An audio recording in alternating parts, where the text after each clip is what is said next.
The impact of meningitis is life-changing, not only for those directly affected, but also for their family and friends. Every day I see survivors who are coping with the devastating after effects of meningitis, and there are thousands of families who have had to face a future without a loved one. The Meningitis Trust is the only provider of a range of professional services to help people rebuild their lives. Our professional services and community-based support are free to anybody that's been affected by meningitis, and we're there for them where they need us and when they need us. Well, our helpline provides a lifeline to people who are affected by the disease in the UK right now. These are professional support services, and we have counselling, one-to-one contacts, financial grants, home and hospital visits, and now art therapy for children. And these can all be accessed through the helpline. People that phone the helpline are really devastated by the disease and by the effects that they've been left with. Hello, Meningitis Trust helpline. Right, yeah. Oh, I'm so sorry to hear that. It's nurse-led, so the people that you talk to are professionally trained, they know what they're talking about. It's free, so it won't cost you a penny, and it is available 24 hours of the day, 365 days of the year. It's very difficult to go through literature, and it's nice to pick up a phone and know someone is on the other end of the phone who knows more or less what you're going through, whether they've been affected directly or indirectly, because they are used to dealing with people within the community. It means a lot to people like me who've been through the trauma of losing someone to meningitis. Meningitis affects everybody, it does not discriminate. So here at the Meningitis Trust, we want to be sure that we reach all communities and let everybody know about the signs and symptoms of this awful disease. I was under the illusion that meningitis affected babies, teenagers and toddlers. And obviously, you know, look at me, I was 44 at the time. People need to know that it's not just babies, it's not just youngsters at university or college. I was 41 when I first had it, and my second go at it was at 57. Our awareness raising remains as important as ever, where we're making sure people are aware of the signs and symptoms of the disease and the need to take fast action if they suspect meningitis. Our symptoms cards are available for anybody that would like one, and you can obtain these from phoning our nurse-led helpline. I'm so grateful that I had the Meningitis Trust symptoms card. I was told that if I'd come 3 to 4 hours later, the outcome would have been extremely different for me.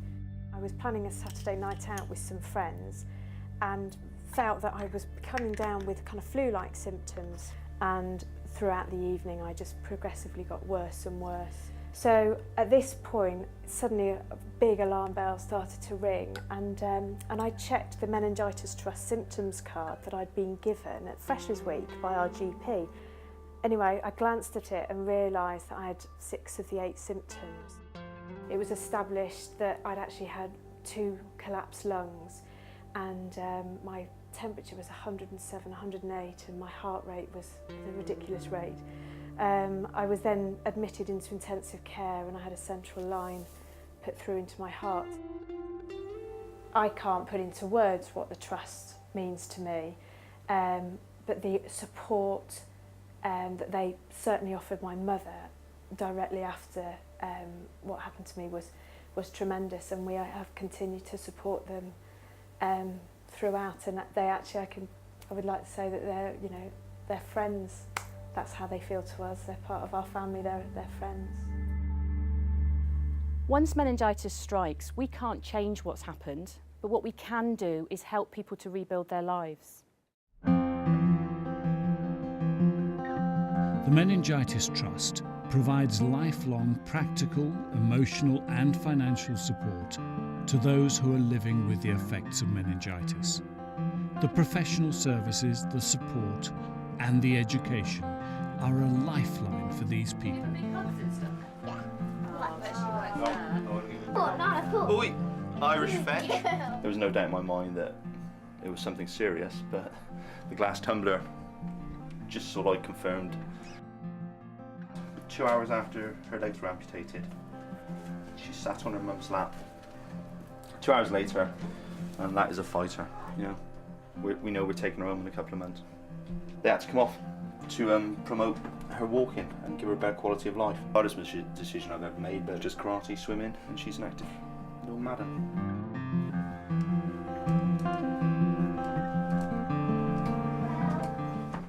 This is my bedroom. I love my mum. She's the best mum in the world. The Meningitis Trust is brilliant because they're there. Not just the money side of it. Basically, sometimes you think you're cracking up, and to know that you're not, and everything's normal, and people are going through it the same, then you're not alone.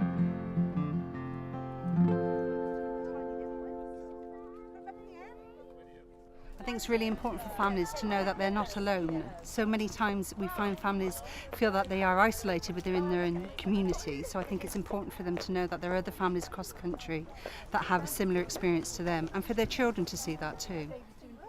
It's going to impact on the whole family, really for the rest of our lives.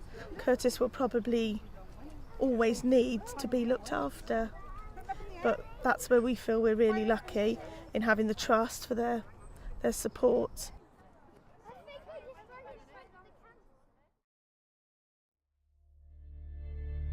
The unexpected loss of a loved one can leave those left behind feeling helpless and alone. The Trust helps people cope with bereavement and loss when they most need support. He'd represented the school at rugby, cross-country running. Loved to have the last word. As he grew up a little bit, was happy to take a back step and actually listen. It was Gareth Rowlands. He phoned us and he had a headache and a little pain behind one of his eyes. There was no rash and there was no other symptoms. Had a shower at about 4 o'clock and was found in his room, still with his towel around him, at about 10 o'clock that evening.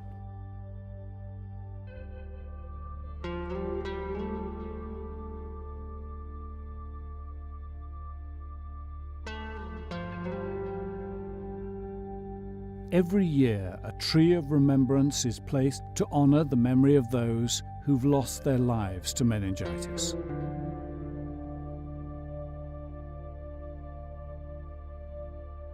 For losing Gareth, you blame yourself because you weren't there.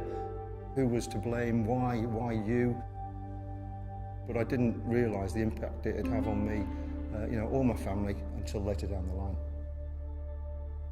Because I couldn't find a way to get over the pain I was feeling, I took up the counselling services that they have, and it was great. The Trust, dare I say, invested in me, and I think raising the profile of the Trust, raising funds for them to allow them to raise the profile of the Trust and to invest in exploring the disease and also providing support to other families.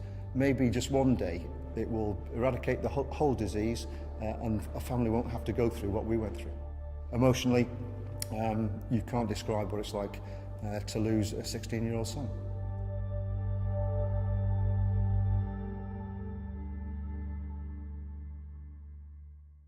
Meningitis is life-destroying and it needs support. Fundraising is essential for the Meningitis Trust. If anybody would like to come and support the Trust, we have something for everyone, and there's always a way of getting involved, raising some money, having some fun at the same time, doing something really worthwhile and really enjoying themselves while they're doing it. Everybody puts in all the effort they possibly can and they make such a huge difference whatever they do. The life-saving work of the Meningitis Trust is as important today as it ever has been. The support of all those who raise funds to keep its work going is vital. Only with that help will the Trust continue to give lifelong support to those who need it. The implant has made such a difference to my life. It really has made so much progress for what I can achieve in life and be self-dependent. And also with my speech, helps to keep that on the level. I'm so pleased that the Trust is here to help people like me. Well, the Meningitis Trust is, they're always there, and they've helped us financially and just counselling and just support as a family. We know they're there, we can ring them any time, and They're just a big help, aren't they? Oh, yeah. I don't know how we'd get on really without. It's not just Teddy, it's the whole family that they're interested in, you know. Phone Meningitis Trust, get the help you can because they really, really will help you go through it. Your family will help, but also your family needs the help as well, and you need that extra support that's objective and outside. Then you get someone from the Meningitis Trust coming in and saying, you're not alone. These things do happen, you're not the first, you're not the last, and we're here to help and we're here to support you and be here for you. And that's when it hits home and you think, right, you know, let's get this ball rolling. And I mean, if it wasn't for that, I'd be honest, I was in a right state and they have been so supportive. The passion and the commitment of people within the Meningitis Trust amazes me every day. The Meningitis Trust wants to make sure that all communities are aware of the threat and the impact of meningitis and that everyone affected knows where they can come to the Meningitis Trust for help. There's never going to be vaccines for all forms of meningitis. There's already 500,000 people living in the UK who've had the disease, and 1 in 4 people know of somebody that's been affected.